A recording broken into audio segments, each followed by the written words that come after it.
Adelante, Libertad. Muchas gracias. Hola, buenos días, buenas tardes, buenas noches a todo el mundo, hermanos colombianos. Seguimos aquí transmitiendo desde Houston, Texas. Mi nombre es Libertad Betancourt.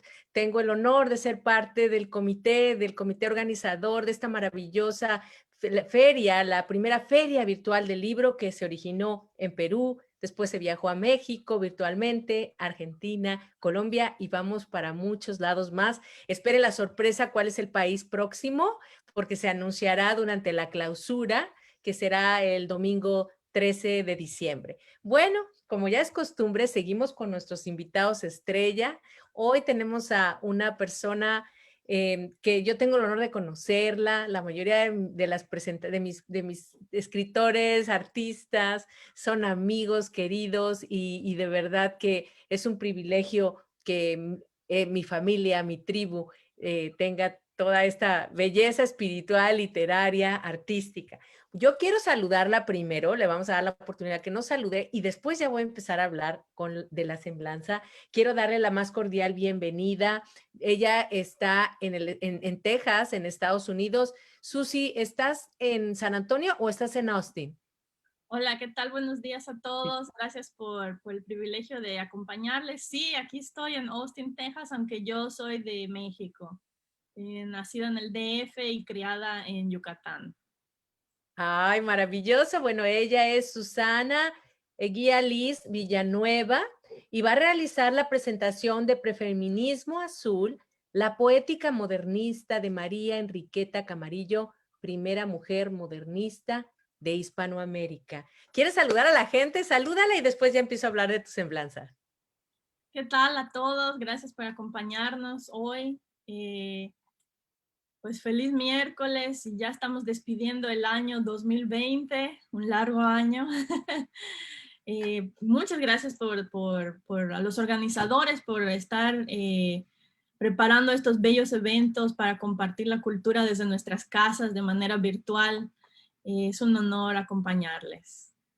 Ay, muchas gracias. Es un honor para nosotros tenerte aquí porque esta feria la hacen ustedes con su talento, con su corazón, con todo. Bueno, el libro es una colección de ensayos de crítica literaria sobre la poesía modernista y la aportación de la mexicana María Enriqueta Camarillo a la historia de las letras hispanoamericanas. Es un libro que recupera su obra perdida en el tiempo. Susana Villanueva nace en 1979 y en 2008 emigró a los Estados Unidos. Tiene un doctorado en literatura latinoamericana de Texas Tech University. Actualmente es profesora de civilización y cultura latinoamericana en Texas State University. Es ensayista y conferencista internacional. Ha presentado sus investigaciones sobre literatura latinoamericana en México, Panamá, Ecuador y Estados Unidos. También es poeta y ha publicado sus poesías originales en la colección Texas, la experiencia bilingüe 2020, así como en Latino Book Review en 2020 y revista Eucalíptica 2019. Igual que Johnny, en Chachalaca Review 2018 es una revista que he visto a lo largo de esta feria presente, Susi. ¿Esa revista de dónde es? ¿Dónde es en Nueva York o dónde se realiza? Es una de Texas, es del Centro de Estudios Hispanos y Mexicanos de la Universidad del Valle en Texas. Ah, qué interesante, qué interesante. Bueno, ya estamos aquí, este espacio es tuyo, ansiosos de saber. Yo ya he tenido la oportunidad de entrevistarte de manera personal. Estuviste en la Feria de Argentina también, si mal no recuerdo, creo que la de México también, Susi. También, ¿verdad? Mm, Creo que sí. sí. Desde México, Argentina, era Colombia. Y cuéntanos de esa mujer maravillosa que tú rescatas del anonimato, del polvo, siendo tan valiosa todo su trabajo literario. Sí, muy bien. Gracias. Quiero mostrarles aquí el libro y la foto de María Enriqueta Camarillo. Ahí está ella. Ella es nacida en Coatepec, Veracruz, en 1872. Tuvo una vida prolífica. escribió más de 20 libros, ganó cantidad de premios, publicó en Estados Unidos, en México, en Bélgica, en Suiza, en Francia, en España. Una persona en su tiempo muy famosa, inclusive fue considerada para el Premio Nobel de Literatura, pero al final ella fue una candidata, pero no lo ganó. Cuando pasó el tiempo, cayó en un olvido total, hasta el punto de que no podemos reconocer su nombre, excepto los que sean de Veracruz, sí, de México sí la conocen, pero ya el resto del mundo ya cayó en un olvido total. Esta es la primera mujer modernista de Hispanoamérica. Increíble que haya caído en este tipo ¿Por de... qué tú crees durante tu investigación, porque fue una investigación ardua, de trabajo, por qué tú crees que habrá caído en ese olvido?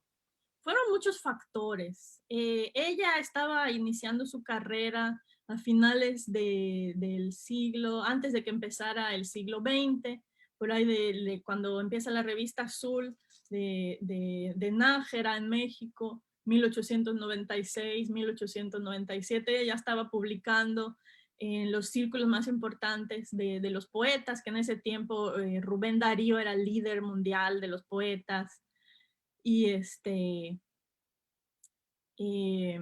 ella ya pertenecía a este círculo con la gente de la revista Azul. Ella publicó ahí, yo encontré varias de sus poesías publicadas en la revista Azul. Pero bueno, empieza el siglo nuevo, siglo XX, ella publica uno de sus libros en 1908, Rumores de mi huerto, en México, pero después, 2 años después, 1910, empieza la guerra, la Revolución Mexicana. Y entonces ese es uno de los primeros factores que causó la pérdida de la historia, porque con la guerra pues se suspenden todos los eventos, actividades culturales, los artistas y mucha gente tienen que escapar de la guerra. Entonces ella con su esposo salieron de México. Entonces estuvieron en Estados Unidos, de hecho cruzaron por Laredo, su familia habían vivido en Laredo, entonces ellos cruzaron para Texas, estuvieron por Washington, D.C. un tiempo y después se fueron para Europa. Entonces ya estamos hablando de una exiliada política. Entonces, vivir en el exilio es muy difícil y mantener la obra vigente todavía más. Y cuando ella se va a Europa, ella llega a Bélgica, a Bruselas, por ahí de 1910, 1911. Y apenas tiene un poco de tiempo de trabajar ahí, de tratar de establecerse ahí mientras terminaba la guerra en México, que la guerra continuó hasta al 17 más o menos, 16, 17. Entonces ella no podía regresar. Y luego viene la Primera Guerra Mundial. Y entonces viene, cuando ella está en Bélgica, inicia la Primera Guerra Mundial, 1914. Los ejércitos de los alemanes invaden Bélgica, ella tiene que escapar como puede. Entonces, probablemente hayan tenido que salir, porque hubo grandes cantidades, miles de personas que huyeron por los bosques. Y ellos se internaron en los bosques y empezaron a cruzar las montañas y se fueron para donde podían. En su caso, ella cruzó para Suiza, que era un punto neutral. Entonces ahí se refugió hasta que terminó esa guerra, la Primera Guerra Mundial, 1918. Cuando termina la guerra, ella se va a España, 1918, y ahí es donde empieza ella a trabajar bastante con las editoriales, especialmente con el editor Blanco Fombona, que en ese tiempo era muy importante. Y de 1918 hasta el 39 estuvo bastante estable en su obra creativa y su trabajo, su reconocimiento. Pero luego viene la Guerra Civil Española y le vuelve a caer la guerra ahí. Entonces, ella viajó con su esposo, con su mamá y con su sobrino. y su hermano. Entonces, también les tocó la pandemia, la influencia española, esa fue en 1918 también. Entonces fue una serie de catástrofes que fueron causando esta situación del exilio y la guerra y la pérdida de la obra con el tiempo. Y Oye, aparte, perdón. Oye, Susi, pero fíjate qué bonito. Le tocan movimientos mundiales muy fuertes de guerra y demás, y casualmente ahora que estamos viviendo una situación mundial, que es la pandemia, tú logras rescatarla, no es algo, o sea, la rescatas y la dignificas y por esta pandemia ella se va a dar a conocer todavía más gracias a ti, porque estamos usando la tecnología y estamos encerrados y es otro tipo de conflicto masivo, colectivo, pero mira cómo lo que le quita la vida, se lo regresa a la vida ahora a través de tu obra. sí, sí, sí, sí, tienes toda la razón. Y Em, y yo te quiero hacer otra pregunta, Susi, porque sé que nos vas a leer, porque es fantástico, yo he tenido la oportunidad de leerlo. Yo quiero preguntarte, ¿cómo llegas a ella? ¿Te la topas No, a ella? esa historia como me la topé muy, muy interesante. Casi se podría decir que fue el destino. Bueno, yo, como tú mencionaste, estaba haciendo el doctorado en Letras y Humanidades en Lubbock, Texas, en la Universidad Texas Tech. Y entonces, bueno, al final me gradué con la especialidad de poesía, pero antes de graduarme yo estaba tomando las clases de poesía y tomé una clase de poesía del modernismo. Y empezamos a estudiar todos los autores y todos eran hombres, hombres, hombres, hombres. Y entonces yo pregunté al profesor, bueno, y no había mujeres, qué raro, ¿dónde estaban las mujeres? ¿Por qué no escribían? Y entonces, pues el profesor se quedó así pensando y, y entonces me recomendó leer un libro de Pacheco, que es una antología del modernismo en México, y entonces yo saqué el libro y vi que ahí está el nombre de María Enriqueta, pero solo había una poesía de ella. Y entonces otro profesor me dijo, ¿sabes qué? Aquí hace como 20 años había un profesor que ya se jubiló muy viejito que estaba haciendo una investigación del modernismo y hay una biblioteca secreta en el sótano. Bueno, no es que sea secreta, pero está sin ordenar, sin catalogar. Es un archivo que está ahí. Wow. ¿Por qué no pides la llave y entras? Y yo dije, bueno, ¿por qué tengo que perder? Entonces pedí la llave, entré a este sótano con la llave que me habían prestado y yo empecé a ver todos los libros así. Y había uno que me llamó la atención porque era naranja. Entonces así lo jalé. Y cuando vi era una antología de la UNAM del año 60 y algo que decía Índice de la Revista Azul. Yo dije, bueno, vamos a ver si María Enriqueta está. Entonces yo los empecé a buscar. Entonces no estaba como Camarillo con letra C. Entonces después busqué María Enriqueta y entonces sí apareció. Entonces ahí salía María Enriqueta que publicó tantas poesías y los tomos, los volúmenes. Y yo dije, ah, no, aquí hay algo importante. Y sí fue como me la topé. Después pedí una beca y me fui al DF en la hemeroteca de la UNAM, mientras me puse a revisar los archivos con unas máquinas antiquísimas que tienen ahí como unas fotografías, así, cuando tú me ves una palanca, cruza la imagen. Entonces había que estar revisando los rollos, porque son unos rollos así. Y bueno, encontré todas las poesías y esa fue la primera parte. Entonces regresé y entonces les dije a los profesores, las encontré, si existe, si había una mujer, está aquí en la revista.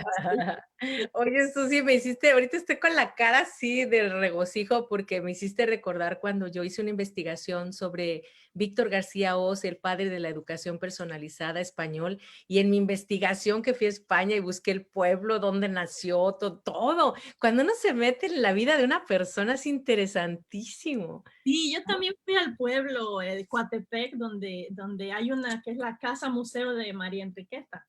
Es un centro cultural y ahí tienen retratos, libros antiguos. Había unos periódicos del mundo ilustrado. Ahí saqué más poesías también.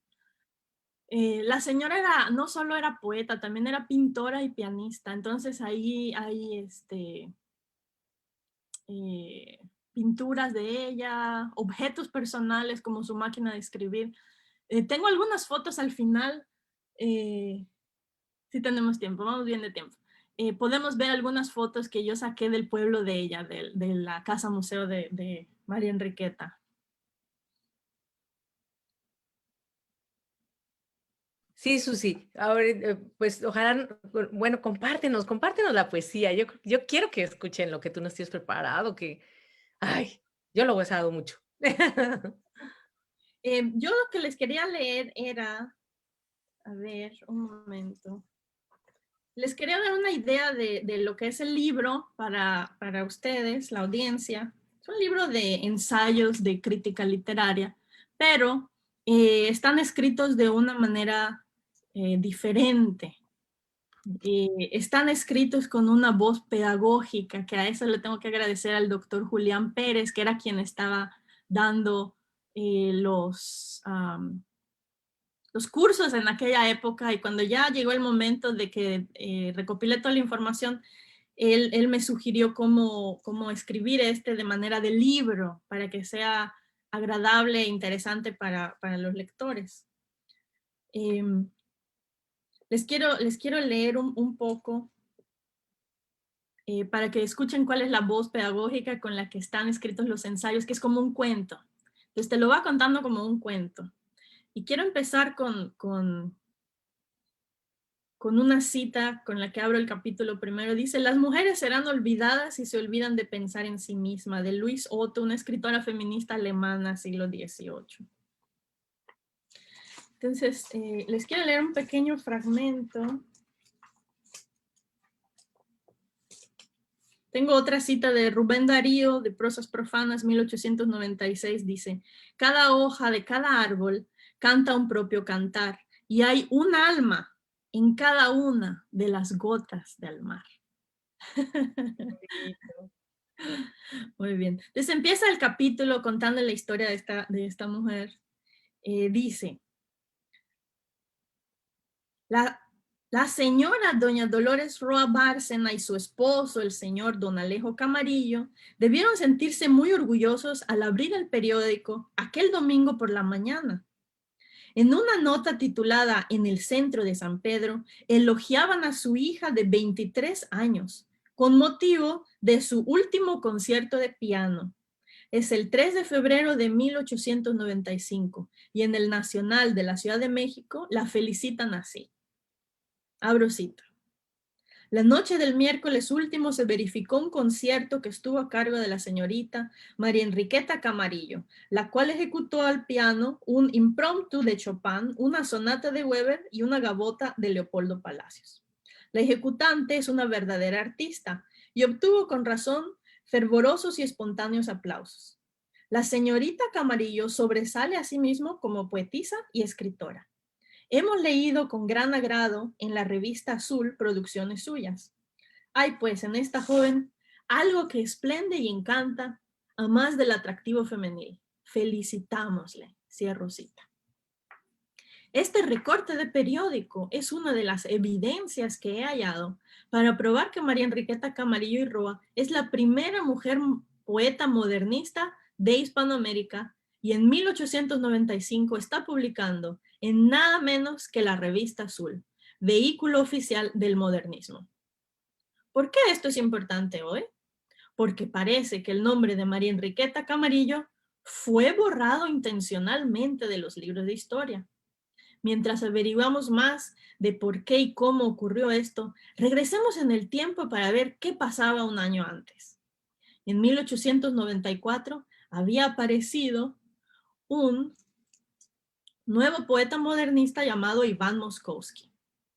Sí, con el mismo apellido del famoso compositor y concertista de piano, Moritz Moszkowski, de quien se había dicho que era, después de Chopin, el que mejor comprendía cómo componer en el piano. El 22 de julio, el Universal de la Ciudad de México, en su sección literaria, publicó el poema Hastío, de Iván Moscowski. Los redactores del periódico y sus lectores habrán leído con gran curiosidad al supuesto nuevo poeta mexicano. Sin embargo, tras elogiado y publicado, desapareció sin dejar rastro. Un año después, en 1895, nuestra concertista de piano María Enriqueta Camarillo publicaría el mismo poema, Hastío, en la revista Azul, pero ahora bajo el seudónimo de María Enriqueta, que utilizaría muchos años. Moskowski no había sido sino la misma pianista y concertista María Enriqueta Camarillo y Roa, que estaba usando un alias masculino para abrirse camino como poeta en la última década del siglo XIX. Es un pequeño fragmento para que escuche cómo la audiencia, cómo está narrado el ensayo de crítica. El periódico que cito, lo encontré, es un periódico real, entonces yo voy haciendo este tipo de narración. Es un libro didáctico para aprender la historia de la poesía y también tiene secciones muy específicas con el análisis de la rima y la métrica. Entonces, una excelente herramienta para aprender lo que se consideró los elementos básicos de la poesía modernista, que en general era una rima con gran excelencia de sonido, versos con frecuencia que eran heptasílabos de 7 sílabas, endecasílabos de 11. Entonces, aquí puede uno aprender todo lo que es la parte técnica de la poesía, a través del análisis de diferentes autores y también la comparación que hago entre las poesías de María Enriqueta con las de Rubén Darío, con las de José Martí, con las de Nájera y con diferentes autores. ¿Cómo estamos de tiempo? Estamos como, Bien, ¿no? como 7 minutitos, sí, igual y, poesía tienes ahí, ¿no? Porque ella ha escrito cosas bien bonitas, que escucha a la audiencia. Sí, voy a leerles un fragmento. Esa es otra cosa importante. Tiene la parte que es de la voz pedagógica, que es como un cuento. Hay otras secciones que son técnicas, donde te explica los versos y los cuartetos y las sextinas y las endecasietas, etc. Y también está la parte donde puedes leer los versos de la autora, los versos recuperados. Entonces les voy a leer este que se llama Danza, 1895. Entonces recordemos que... Tú tranquila, yo te aviso del tiempo, tú suéltate, yo te voy avisando. Muy bien. Dice, danza. Llora el violín gimiendo entristecido, y de su amarga pena la flauta alegre con desdén se ríe. ¿Qué le importa esa queja? El bajo indiferente nada escucha con trémola pereza, y al compás de la música danzando se cruzan las parejas. Ya se tejen febriles, ya se enlazan, se forma la cadena, ya se mecen con lánguido abandono como espigas que ondean. ¿Qué importa que el violín solloce y gima si su música es su pena? Siga la danza, que las almas vibren como vibran las cuerdas. Y al ritmo de las notas van y vienen, girando las parejas, arrastradas en loco torbellino, pisando flores muertas. Todo rumora y cauta y se confunde, las risas de las bellas, las frases amorosas, los suspiros, el frufru de las telas. Y solloza el violín con tono amargo, gimiendo de tristeza. Pero es que nadie su dolor comprende, nadie escucha su pena. Ah, sí, mirad, callado y pensativo, escuchando esa queja. Ahí está un ser decepcionado y triste. Mirad, es un poeta. Ay, qué bonito, Susi, qué linda, qué fabuloso que recuperes, ojalá. Yo estoy segura que por ahí hay muchas más personas olvidadas en el tiempo. Ojalá de verdad se hicieran esos trabajos de investigación más frecuentes, ¿no? O sea, que lo hagan más para que, imagínate que eso quede en el olvido siendo una mujer. Sí, ¿No? esa es otra parte que no terminé de mencionar, la verdad.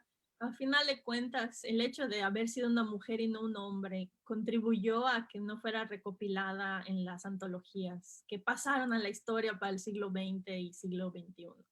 La guerra influyó, el exilio influyó, pero haber sido mujer fue un factor determinante. Y tú lo mencionaste porque, o sea, tenía que hacer otras cosas para poder entrar en el mundo y de la poesía, de la literatura, y cuántas mujeres no se disfrazaban de hombre para hacerlo, ¿no? Para poder entrar a ese mundo. Ahí está claro, se disfrazaban porque eran rechazadas.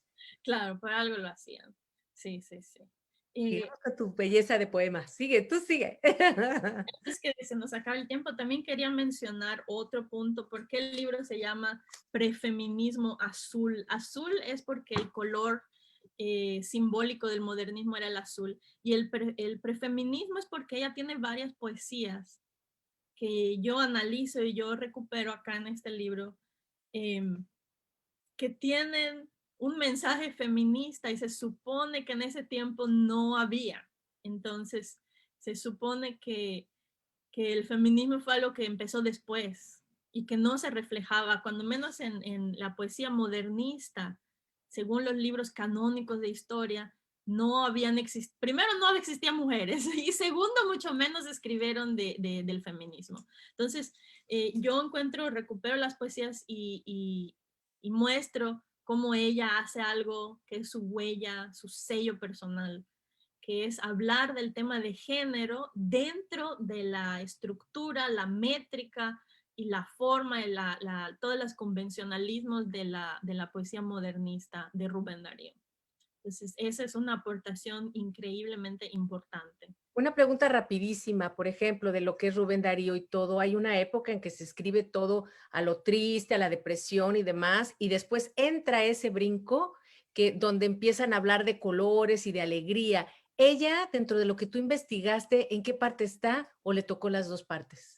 Sí, el modernismo tiene dos partes. La primera parte era más, le llamaban el modernismo parnasiano, que se enfocaba todo en lo que era el arte y la belleza. También le llamaban el arte por el arte.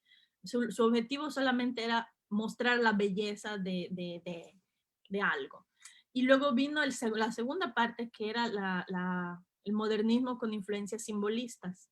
Entonces, en esta parte ya no era solamente el arte por el arte, sino que también incluían otro tipo de mensajes más personales. Ella pasa por las dos partes igual que todos los demás.